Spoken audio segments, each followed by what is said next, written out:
Hello YouTube and welcome to my first ever episode of The Good, The Bad and The Epi, where I bring you my take on the latest games I've been playing and covering here on my channel. Today I get to bring you Stray, the game by Blue 12 Studio that's been out now for just under 2 weeks and is currently taking the internet by storm. It's absolutely everywhere at the moment. They've done a fantastic job, but I thought, having covered it so much on my channel, it would be about time to give it a little review from me. Basically what I've liked about it, what I didn't like, there are a few things, and then close it up with a little epilogue, epilogue, see what I did there. Just kind of discussing whether it was kind of worth the money that they're asking for it at the moment, and what I would like to see it do going forward should they ever do a Stray 2. But yeah, please join me in sharing your thoughts, your comments down below. I'd like this very much to be an open discussion kind of series, these videos I put out, just to kind of get everybody else's opinions. There could be things that I never thought of that you'd love to share with me, and vice versa. That'd be great. But yeah, let's jump on straight on in. So the first thing, of course, we've got to talk about is the main feature and the gameplay, and the fact you play as a cat. So Blue 12 Studio have really put a lot of effort into making it in the game what it's like for a cat in the real world. So if you've had cats in the past or you have cats now, you know they have certain hobbies, let's say, that they like to do. And in the game you can find little cubby holes to curl up in and sleep. You'll be able to find certain areas that you can scratch on, any rugs, mats, trees, bits of walls, things like that. You can rub up against the robot companions that you come across as you explore, and they will react. Say their little robot faces will change when you do so, much like in the real world, the rare times that cats show us affection. And my personal favourite was to climb up on high edges, and you can knock things off, causing mess on the ground underneath. Essentially, you can go into a room, create a mess, and then walk out the room with a meow, leaving wet paint paw prints on the ground as if you did absolutely nothing wrong. So it was quite unique. It's quite a unique game, quite a unique experience, and actually touching on the unique aspect of it, playing as a cat. When you enter, for example, the first area, it's not a huge area, but you would find yourself at the bottom looking up, and the verticality is there. I enjoyed looking at areas up above me and working out whether I could get to them, so whether I could jump onto a bar and then onto a beam and then onto a pole or then onto a vent, things like that, and just to explore and find your way up to other areas.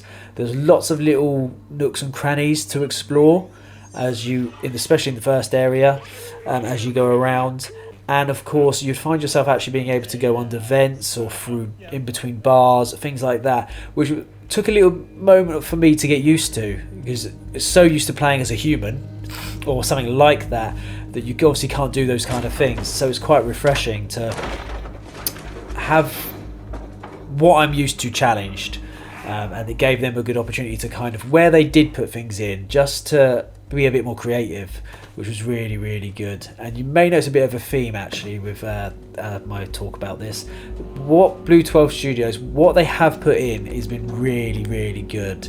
It's just what they have put in though. So I really enjoyed the mechanics, for example. So there's a few points where you use a barrel, for example, to move. You get inside a barrel and you can walk to get it to move, things like that. There's a point where you walk across beams to get them to move in the way you want them to, things like that. And then at the very beginning, for example, there's a vent that you need to stop by picking up an item, a bucket, and putting it in the vent to jam it, things like that. What I would have liked was for them to have put more in. So those are nice little features, but unfortunately they don't appear often enough. You kind of, for example, that vent that you mentioned there that you can block, it literally is in the first couple of minutes of the game, and then after that you don't see that method again, which is a bit of a shame. I would have liked them to have put a bit more in those mechanics into the game, or versions of those mechanics into the game. But what I did actually enjoy is that you can't fight back. It's not a combat-y type game. So I'll go spoiler free for the moment. In this game, the enemy the enemies, you can't fight them, whether it's 1 or 20 of them. You can't fight them. You're kind of forced to use your agility, your speed, your dexterity, your agileness, of course, as a cat, to outrun them, outmaneuver them when you do encounter them, and you explore this world that they very carefully created. And I enjoyed that, actually. I came into the game blind, not knowing what the game was about. It's not a combat-y type game. It's one of those games that you can actually sit down and just enjoy a slowish pace as you explore what they have made. And talking about exploring what they have made, the visuals are, for a AA developer, really, really good. I really enjoyed the world they've created. It's kind of like that cyberpunk world. Everything looks kind of advanced, but not out of reach. It's not far future. That you can see there's elements of a human civilization that's been around beforehand still. It's really nice atmosphere in some of the areas. And the visuals are really impressive. The lighting, the fact that I mentioned before, when you walk, if you walk through paint, you'll leave paw prints behind you. The animation on the cats when they meow, when you run around, things like that. The reflections are good, things like that. It really does bring a bit of life to this world that they have created. And it kind of makes me think of the storyline. So I will probably go into a bit of spoiler territory here. So again, if you just be aware, you may want to stop here. The storyline is my favourite part of the game, by far. I actually found it more in grip. Well, I was more gripped by this than a lot of AAA games in this storyline.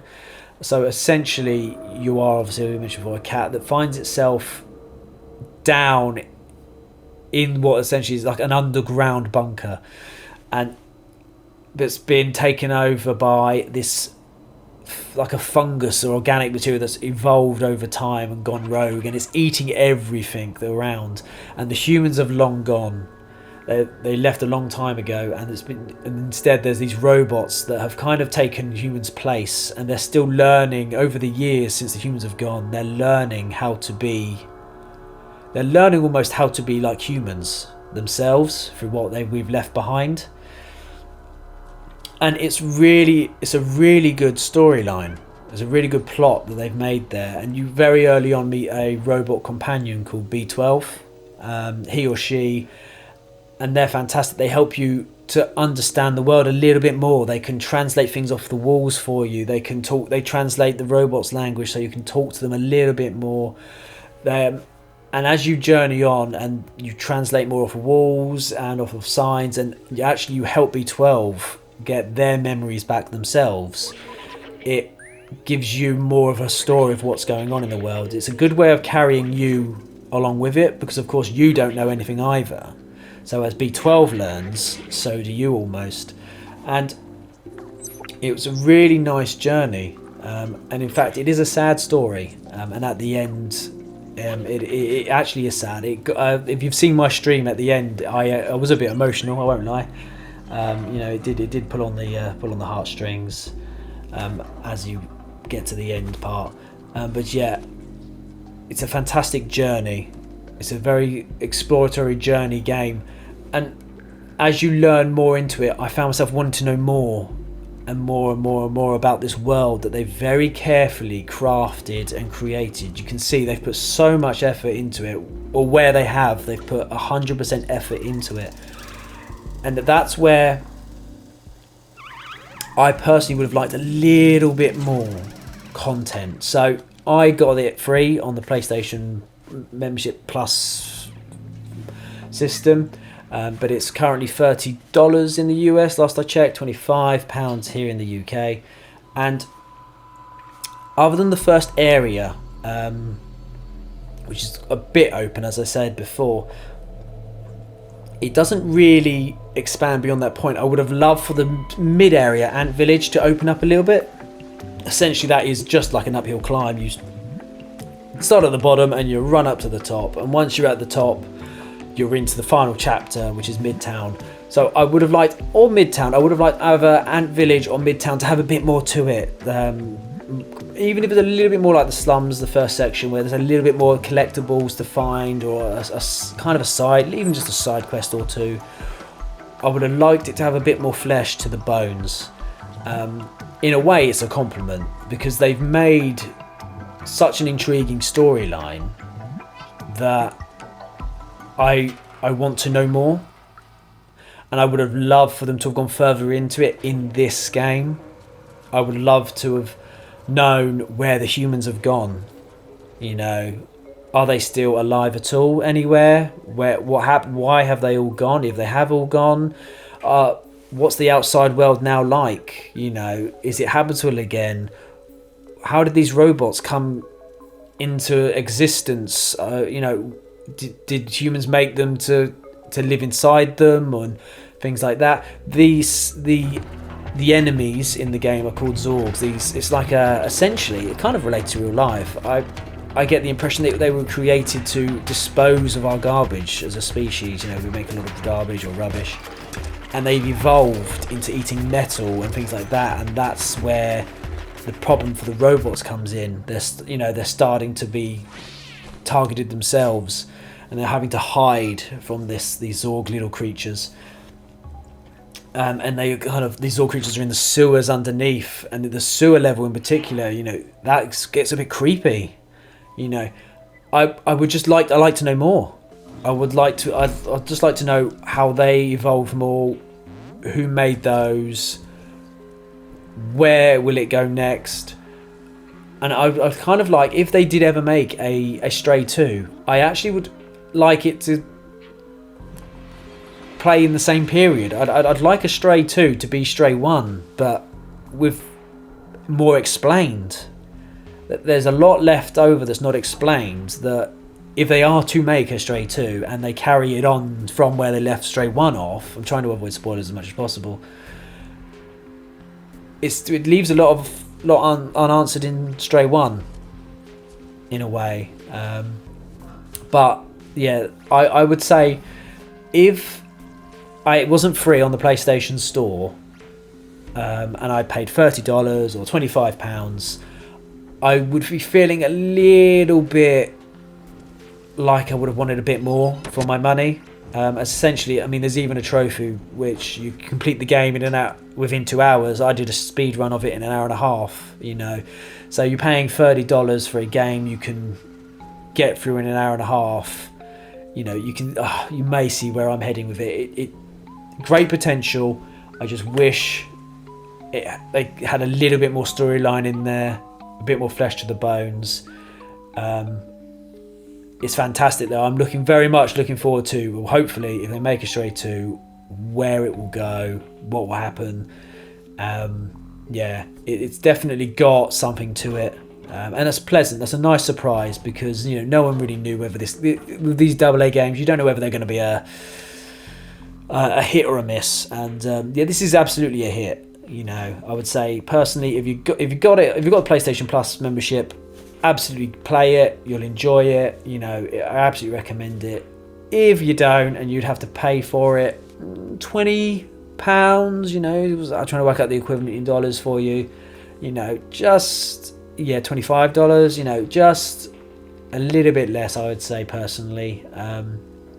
But yeah, that is essentially it from me. They're my take on the game. I rambled a little bit there, but rather that than me reading from a script per se. And let me know your thoughts. If you've loved it, let me know in the comments. If you hated it, let me know in the comments. Absolutely. Or if you disagree with everything I've said, or you agree with everything I've said, or you have any theories, absolutely throw them in the comment section. I'll get all your messages. It all comes to me.